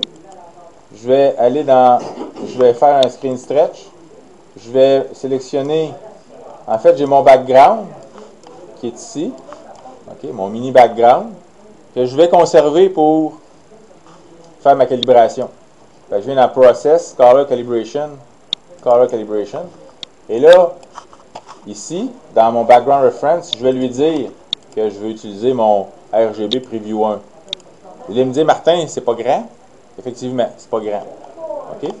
Mais des fois, on veut essayer de voir jusqu'où on peut stretcher la théorie, puis jusqu'où on peut utiliser des petits previews comme référence. Je vais l'essayer. Si ça ne marche pas, on corrigera, on en prendra un plus grand.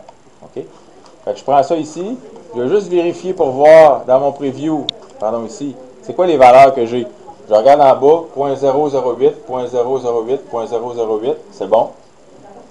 Fait que mon upper limit, je vais le mettre à 0.01. OK, parce que si j'en ai d'autres places ailleurs, je veux pas que je veux les ramasser au complet. OK, mon RGB est là, c'est bon. Maintenant, j'avais dit, ce matin j'ai expliqué qu'on pouvait utiliser les étoiles, fait que je vais dire, ben écoute, prends-moi toutes les structures, va jusqu'à 6, OK? J'aurais pu garder 5, mais on va aller à 6. Puis enlève les petites structures de moins d'1 pixel dans ton modèle d'étoile. Pourquoi 6? Ben, c'est qu'il va prendre des étoiles qui sont un peu plus grosses aussi. OK? Il pourrait avoir 7, il pourrait rester à 5. Mais normalement, il va garder, il va prendre des étoiles. Si je veux voir à quoi ça ressemble, puis une des façons de le faire, si je veux voir à quoi ça ressemble la couche, à quoi ressemblent les étoiles quand je suis à 5? C'est le chiffre de base, comment dire? 5, 6, 7, ça dépend. Ouais.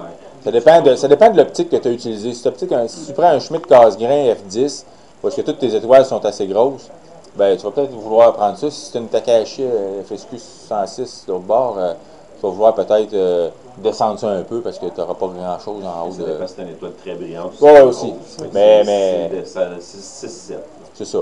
5 qui manque les grosses étoiles. Oui, c'est ça. Mais, si vous voulez savoir à quoi ça ressemble, cette image-là, avec les structures de 5, ben, c'est une bonne idée. On peut aller dans... Attendez un petit peu, ça va être dans... Extract Wavelet Layer, ici. OK? Je vais utiliser la target. C'est un petit script qui va... Je vais demander... Sors-moi les couches. OK? Jusqu'à 7. Puis après ça, sors-moi la layer résiduelle. OK, sur RGB. Fait que je vais juste vous montrer qu'est-ce que ça donne. Ça va Qu'est-ce sortir. qui reste de plus que 7? Ouais, qu'est-ce qui est plus grand que ça? Tu en as beaucoup, tu sais que tu peux le monter. S'il n'y en a pas, Ouais, c'est ça, exact. C'est en plein ça. Ça, c'était le script. Extract, wavelet layer, c'est ça. Là, il prend un petit peu de temps. Oh, ben c'est dur, là, ce processeur. Ouais, c'est ça. Tu peux faire avec un trou wavelet, avec un aussi, preview, puis juste les désactiver. Effectivement. C'est aussi long. C'est vrai, ouais. Dans le trou, comment dire, il y a un preview qui fait un enfant. Ouais, c'est ça. On le fera, mais là, je me perçois que je le fais pas souvent, cette affaire-là, mais cette fonction-là, puis on va le voir en particulier, vous allez voir que ça peut être assez intéressant. Ça vient de sortir. Comme je dis, nous autres, ce qui est dur, c'est l'indicateur de performance. C'est quoi? Vous autres, par expérience, vous savez que ça doit être 5, 6 ou 7. Oui. Bien, je veux dire que de façon générale, la valeur par défaut est assez bonne. OK? Tu l'essayes, puis si tu t'aperçois. C'est que dans ça, ici, on va avoir Output Reference, White Reference Mask. OK? On va le faire, là, je vais juste montrer les structures, là. Mais tu coches ça. Si tu t'aperçois que il te manque bien des grosses étoiles de ton image dans ton masque ici, parce qu'ils ne sont pas sortis, bien là, tu augmentes cette valeur-là. En jouant sur les masques. masques. Il n'y a pas de recette. Tu sais, il y a des ingrédients à mettre, mais les quantités d'ingrédients. C'est ça, il y a ouais, c'est ça, effectivement. OK. Fait que je vais juste aller vite là-dessus. Voici le masque résiduel. Voici la couche 6. OK. Voici la couche 5. La couche 1. Fait que je vais peut-être juste faire un cascade window comme ça. Non, c'était pas ça que je voulais faire. Comment ça marche? Il y a une petite place où est-ce qu'on peut tile, cascade window, tile window. OK. Voilà. Donc, pour chacune de mes images, là, c'est pas bien grand, mais je vais aller à... Je vais cliquer comme ça ici. Comme ça. Comme ça. Oups. Ça fait quoi, ça? C'est mon résiduel. Ah non, c'est parce que je l'ai fait en masque. Excusez-moi. Je me suis trompé. Excusez-moi, je suis allé trop vite. Remove mask. Je vais juste prendre celle-là. Je vais le mettre par-dessus comme ça. Je vais prendre comme ça. Je vais prendre comme ça. Ça. Et comme ça. OK. Fait que si je fais un petit auto-stretch. Bon, fait que là, ici, j'ai le layer 00. Fait que vous voyez que dans cette couche-là, ici, j'ai toutes les structures de 1. OK? Donc là, on voit les étoiles. On voit des petites étoiles. OK? Dans notre modèle. Ici, j'ai les structures de 2. Ici, je fais un stretch. OK? Vous voyez qu'il commence à avoir... Vous voyez qu'il y a des étoiles. OK? Mais en même temps, vous voyez les structures de la nébuleuse, ici, qui sont là.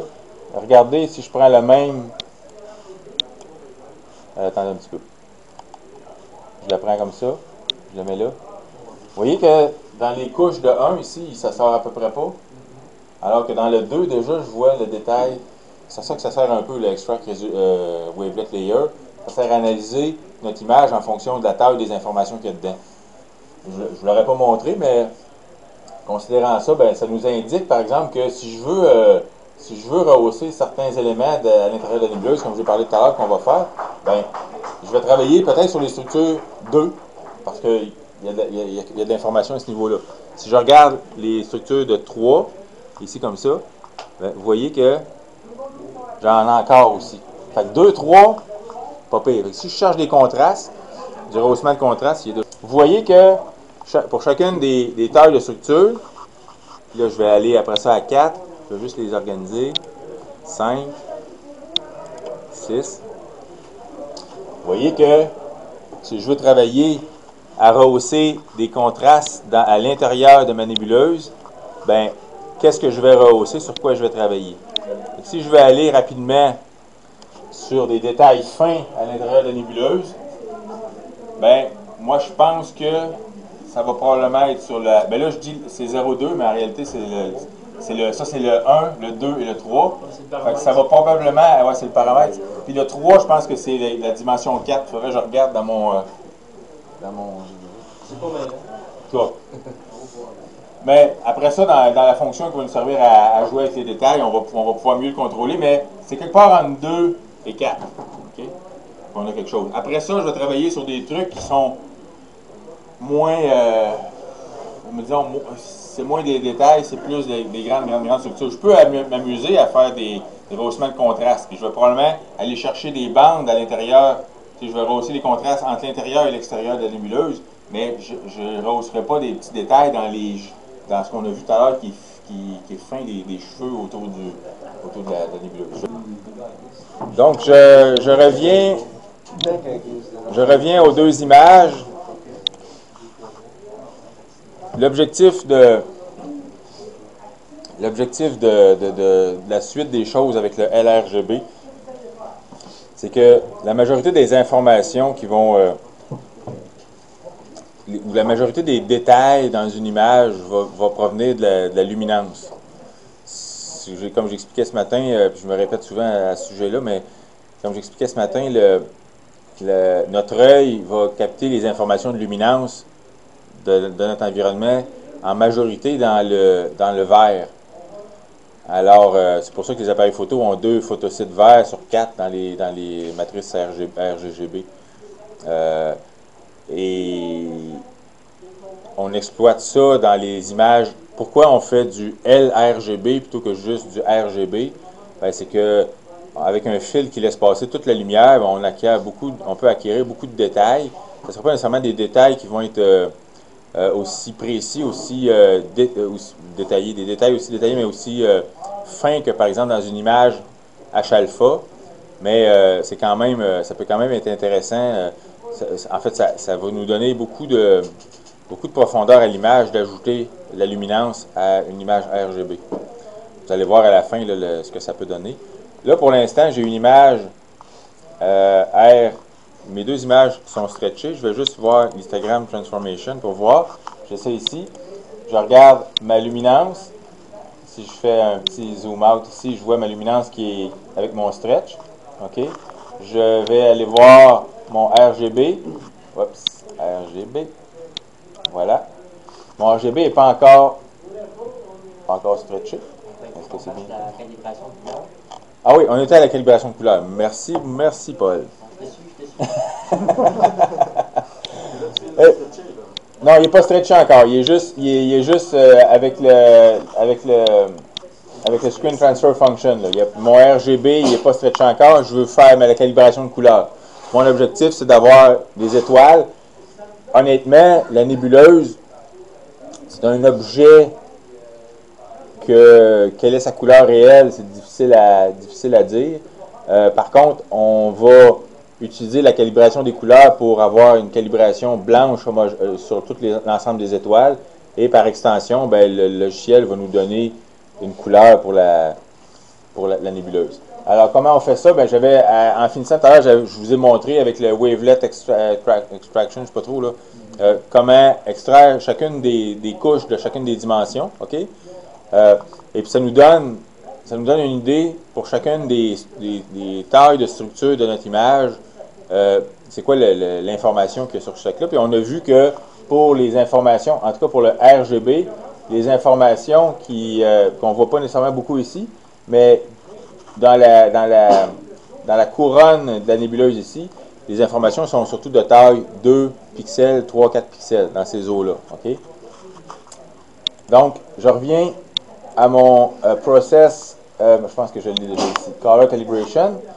Je vais avoir mon preview ici qui va me servir de background. Fait que je vais RGB Preview 1, c'est bien lui. C'est lui qui va me servir de background pour mon gris. Je l'avais déjà modifié tout à l'heure à 0,01. OK? Je vais revenir ici. Et là, je vais y aller avec des structures à 6. Noise layer, c'est-à-dire que je vais enlever la couche de structure de 1 pour éviter d'avoir des trop petites étoiles avec de mauvaises informations. Et je vais faire un output de White Reference Mask pour savoir sur quoi il s'est basé pour faire la balance de blanc. Fait que je prends ça ici. Je ne le ferai pas pour le background parce que je sais que de toute façon, mon background il est là, puis ça va tout être je vais avoir un carré blanc. Fait que je viens ici. J'applique ça. Donc la première étape, ça va être d'extraire les structures. C'est ça qu'il est en train de faire. Et voici les pixels qu'il a utilisés pour faire la calibration des couleurs. en fonction de mon image. Donc, si je regarde par rapport, par exemple, à la luminance ici, là, je commence à avoir pas mal de choses dans mon écran. Je vais l'enlever un petit peu.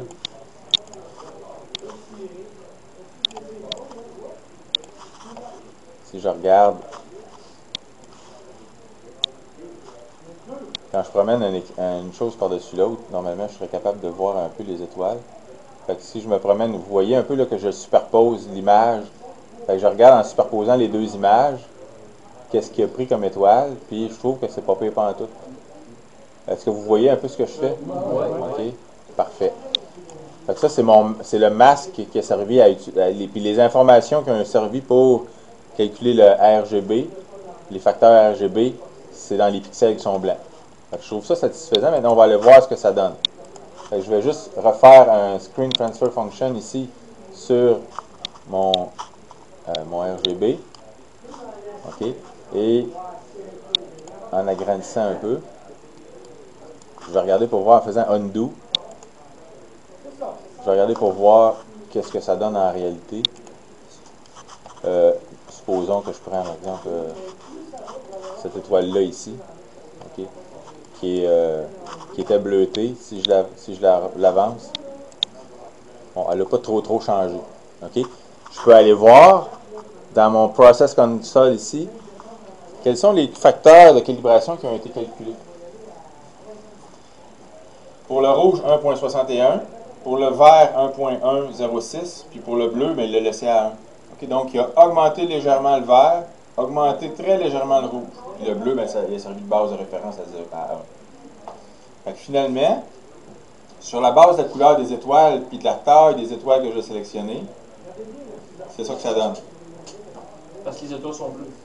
Non, parce que les étoiles, de façon générale, l'image, comme elle était, avec les trois couches, une par-dessus l'autre, puis la neutralisation du fond, quand j'ai neutralisé le fond, ça a donné quelque chose qui était proche d'une balance de blanc qui était réaliste en tenant compte de la couleur des étoiles. Donc, cette étoile-là est bleutée. Okay? L'autre chose qu'il faut juste tenir compte, par exemple, c'est qu'on va refaire le même exercice, mais en augmentant la taille des étoiles, pour voir si, en augmentant le diamètre des étoiles qu'on va chercher, si on va arriver à des facteurs comme ça. Fait que tenez compte, 1, 1.1, puis 1.06. OK? Je vais faire un undo. Je vais aller dans mon truc ici, et je vais augmenter à 8. OK? Je vais refaire la même. Vous comprenez ce que je veux dire? Je vais essayer d'aller chercher quelque chose de plus grand. Pourquoi? Ben, je veux juste vérifier. Je veux juste vérifier. Parce que, vous voyez que, oh, là j'ai un problème. Je commence à aller chercher de la nébuleuse ici. OK? Pas nécessairement ça que je voudrais. Ben, je vais aller voir quels facteurs ont été calculés dans Process Console. OK? Ouais. Je les ai ici. C'est très rouge, ça. OK? Donc, bleu 1, parfait. Vert 1.097, j'étais à 1.106, à peu près la même affaire. Puis rouge 1.03, j'étais à 1.06. Fait que finalement, avec ma structure à 6, j'étais correct. Okay? Par contre, il faut être conscient que ça n'a pas changé grand-chose. Autrement dit, mon image était déjà pas mal correcte. Probablement en raison du fait que j'ai neutralisé le fond du ciel, puis que juste en se basant sur les étoiles, ben, ça a été suffisant pour amener une image neutre. Okay? Martin, par rapport à la question que lui a posée, quand il a dit l'étoile est bleue, c'est une étoile bleue. Ouais. La couleur qu'on voit, ça c'est la couleur de l'image. Ça ne correspond pas nécessairement à la vraie couleur. Tu sais, quand il classe dans le les géants rouges, etc., ça ne correspond pas du tout. Là, on a utilisé comme concept que toutes les étoiles sont l'ensemble des étoiles pris comme en commun, ça donne des facteurs égaux. OK? C'est ça, parce que souvent, c'est ça qu'on perçoit. Les gens, des fois, mélangent le fait que, là, on dit qu'ils sont bleus, puis ils pensent que c'est une étoile bleue. Non, c'est pas vrai. Dans le terme scientifique, là, c'est ça. Ouais. Non, c'est cosmétique la couleur, ouais, c'est ça. C'est juste la couleur qu'on lui a donnée. Le type d'étoile. C'est ça. Ouais. Ça demande d'autres. Avec Excalibrator, on aurait probablement quelque chose de mieux. Mais en même temps, c'est le type spectral, c'est ça. C'est sur la base du type spectral des étoiles. Il faudrait vérifier, moi je n'ai jamais utilisé Excalibrator comme tel, je sais que Yves l'utilise, il faudrait voir ce que ça donne. Je sais par expérience que normalement ça donne des étoiles, des images un petit peu plus jaunâtres que quand on le fait sur une galaxie. Ouais, encore là, c'est la perception de l'œil de la lumière. Oui, c'est en plein ça. C'est en plein ça. Vraiment pour la couleur, c'est un spectre. Ce qu'on voit, nous autres, dans le visuel, c'est un spectre. Le reste est complètement. OK. Fait que je vais laisser ça comme ça. Voici mon image. Là, elle n'est pas stretchée encore. OK? Donc, je vais... est-ce que j'avais sauvé mon petit process? Non, je n'avais pas sauvé mon petit process. Fait que je vais le refaire au complet. Dans Intensity Transformation, Mask Stretch. J'avais RGB Preview 1. C'est parfait. 0.005. Background Reference.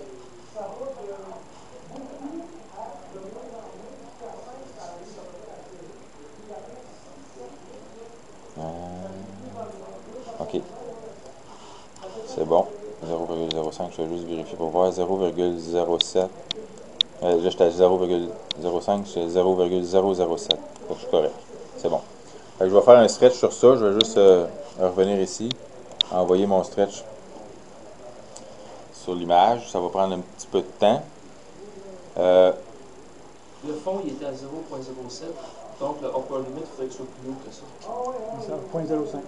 Oui, le fond était à 0.007. Okay. Là, j'étais à 0.5. Fait que je suis largement, j'aurais pu mettre 0.1. Là. Honnêtement, à ce niveau-là, là, quand j'ai un preview de fond du ciel qui ne comprend aucune étoile, on s'en fout un petit peu. Il va prendre tous les pixels. C'est tout le fond du ciel. C'est quand tu veux prendre une région plus grande, puis que là, il y a des étoiles à travers ça, mais tu ne veux pas les prendre. Parce que dans le background reference, il n'y a pas de détection d'étoiles pour les enlever. C'est juste dans la définition du blanc. Fait qu'il va tout prendre si tu mets les étoiles, puis tu es en format linéaire. Fait qu'il faut juste faire attention. Tu vois ici, dans ce cas-là, il me dit que mon initial background est à 3.2 x 10 à la moins 4. Fait que j'étais 0.003 en moyenne. Donc ça avance tranquillement pas vite. Autant que possible, tu es mieux d'avoir un champ sans étoiles, donc des petits champs. Bon, en autant que ton petit champ soit quand même représentatif du background de l'ensemble de l'image. Des fois, c'est dur si tu te ramasses dans la ouais. Là, tu sais, dans un. Là, j'ai pris un risque. J'ai pris un risque dans le sens que je me dis, bon, ce petit bout de champ de ciel-là, il est représentatif de toute l'image. Si j'avais encore, puis vous comprenez l'importance d'enlever les gradients dans l'image avant de faire ça, parce que si vous prenez un petit bout de ciel, puis il y a encore beaucoup de gradients, ben ce ciel-là, il n'est pas pareil comme l'autre à côté. Non, dans la voie lactée ou dans un voile, c'est plus compliqué. En réalité. Tu fais des tests aussi, tu sais.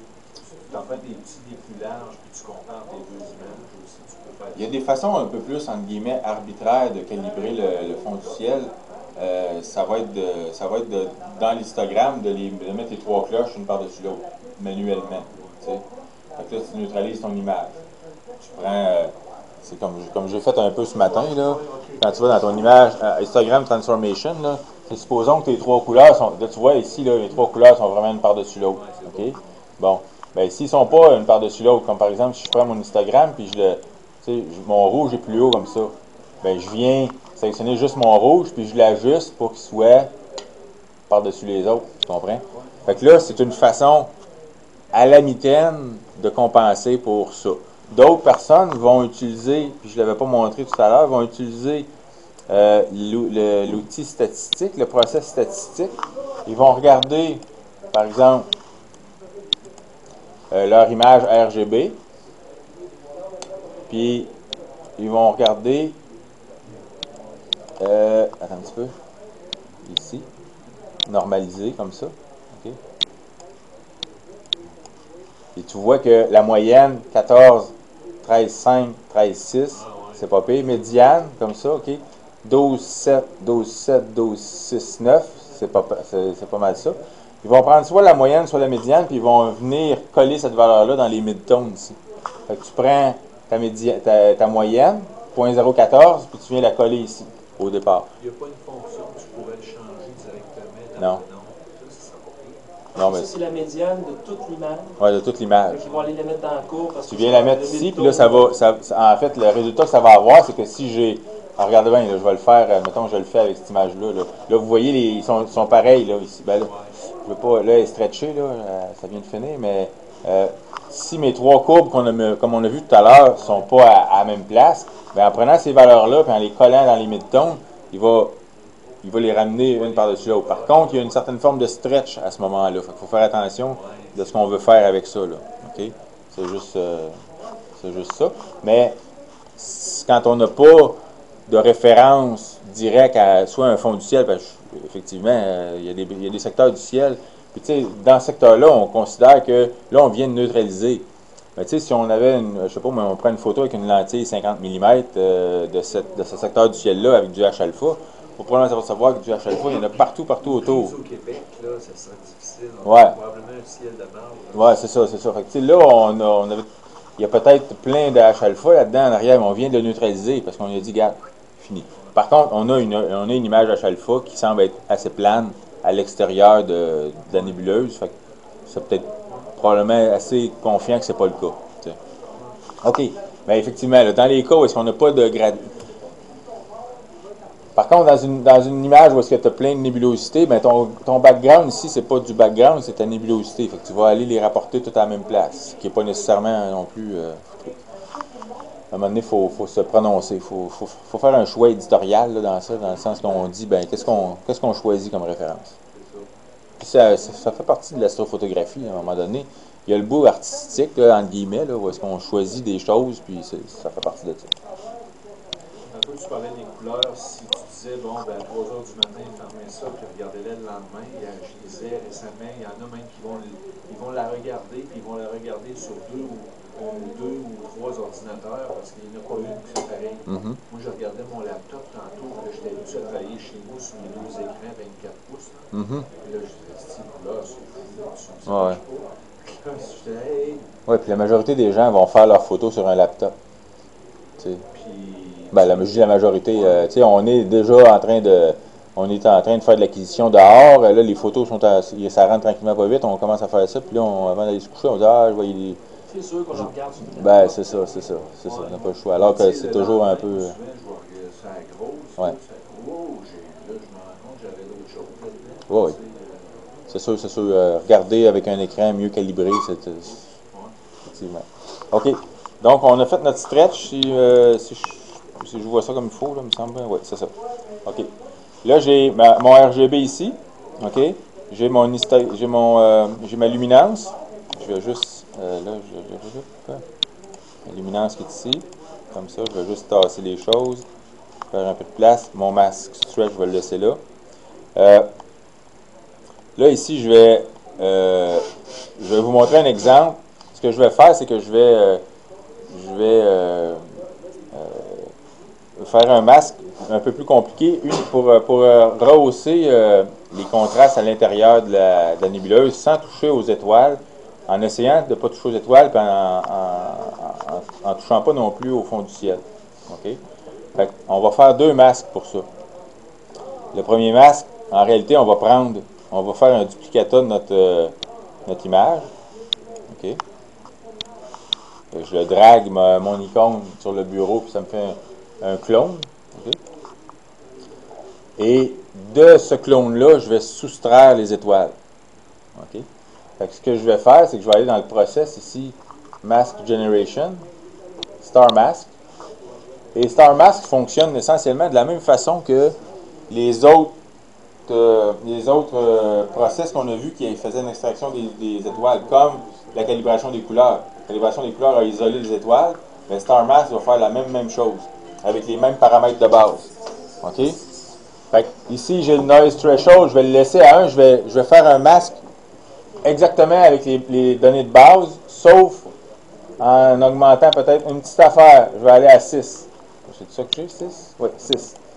OK? Fait que je prends les paramètres de base, je mets ça là-dedans,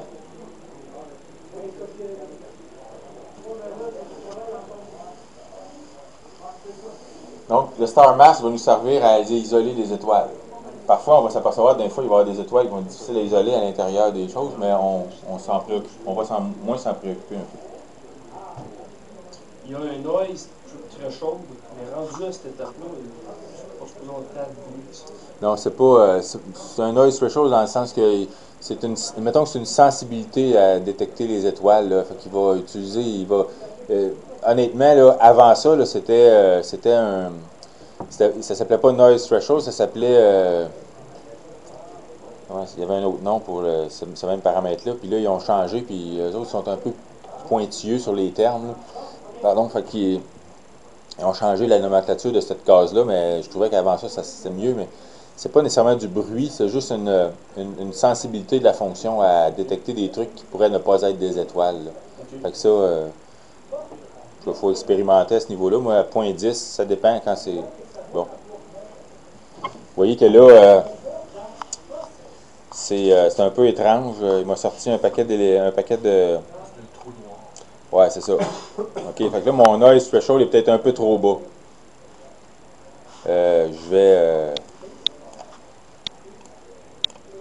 Ah, parce que mon étoile, mon image est stretchée, là. C'est ça que je n'ai pas pensé, mais je vais l'augmenter un petit peu. Mettons à 0.20, puis là, ça peut prendre un petit peu de temps avant qu'on ait les bons paramètres. Les masses d'étoiles, encore là, comme les gradients, on passe une soirée à trouver la bonne façon de faire le masque, parce que tout est dans le... Comme il n'y a pas d'outil de sélection arbitraire comme dans Photoshop, tout passe par le masque. Puis des fois, on veut avoir le meilleur masque possible pour être capable de faire le traitement de la meilleure façon possible. Puis c'est là que ça peut être assez disons, time consuming. Là. Ça peut prendre beaucoup, beaucoup de temps. Là, c'est un petit peu long, mon affaire. OK. Tabarouette. Il pogne un paquet de cossins dans le fond du ciel. Là. Et vous voyez que ça, c'est pas des étoiles, là, toutes ces affaires-là. Là. Ça faudrait que je rediminue encore mon affaire.